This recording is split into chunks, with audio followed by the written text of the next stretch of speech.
Avec plus de 2 tonnes de CO2 stockées par hectare, certaines espèces bénéficient d'un potentiel considérable dans la lutte contre les émissions de gaz à effet de serre.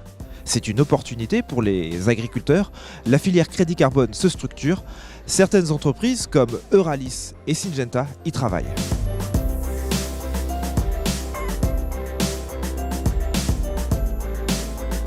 On parle beaucoup de l'agriculture en puits de carbone, mais alors la question des agriculteurs, c'est souvent la valorisation de ce carbone.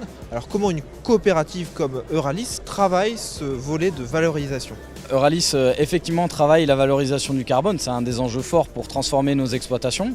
On a une base qui s'appelle le marché du carbone, qui est un marché de gré à gré. Nous, notre vision des choses, c'est d'aller directement avec des clients aval, nos partenaires, qui nous permettent aujourd'hui d'adresser des filières à valeur ajoutée, d'aller inclure cette valeur du carbone au regard d'échanges de pratiques agro-environnementales, d'équilibre technico-économique et d'aller primer demain via des contrats à nos agriculteurs, de primer les cultures classiques, maïs, soja, et de pouvoir apporter une valeur ajoutée supplémentaire à pas qu'un prix, mais un prix avec des crédits supplémentaires qui permettent de se transformer et de valoriser leurs produits. Est-ce qu'on a une idée des sommes que ça pourrait représenter à l'hectare ? Le marché, c'est le marché. Donc on a une base qui nous embête un peu, qui aujourd'hui régit le marché. Donc aujourd'hui, on est sur des aspects 35-45 € de l'hectare. À ça, on peut associer des primes aujourd'hui de durabilité plus complète. C'est-à-dire qu'on ne travaille pas que le carbone, on travaille aussi la résilience, on travaille aussi la réduction des émissions qui intéresse aussi nos clients aval. On rêve, oui, d'une coopérative externalité positive en plus d'un prix contractualisé qui apporte cette valeur-là jusqu'à 40-50 € la tonne de produits. Chez Syngenta, vous avez développé un outil pour quantifier le carbone dans les parcelles. Alors concrètement, comment ça marche et quels sont les résultats ? Cet outil s'appelle Interascan. Avec cet outil, on va le passer sur la parcelle et on va pouvoir mesurer entre 700 et 800 points par hectare au niveau des composantes physico-chimiques du sol. Ça va permettre à l'agriculteur de disposer de 28 cartes de sa parcelle avec les différentes composantes physico-chimiques du sol et notamment les différentes sortes de carbone qu'il a dans le sol.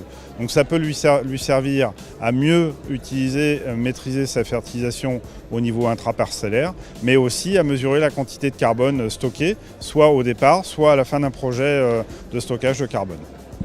L'autre nouveauté, c'est un biostimulant. Alors quel est le lien entre un biostimulant et cet enjeu carbone ? Diminuer les émissions, ça passe par baisser la fertilisation azotée. Et donc on lance cette année un biostimulant qui s'appelle Vixéran. Et ce biostimulant, c'est une azotobactère qui va aider la plante à capter l'azote par les feuilles et par les racines. Et donc on va permettre à l'agriculteur d'économiser environ 40 unités d'azote tout en maintenant le même potentiel de rendement pour sa culture. Donc ça, en termes de lutte contre le changement climatique, c'est très intéressant parce qu'on combine maintien de la productivité et baisse des émissions de gaz à effet de serre. Les agriculteurs ont un rôle important à jouer pour atteindre les objectifs climatiques de la COP 2021. C'est aussi une reconnaissance de l'amélioration de leurs pratiques.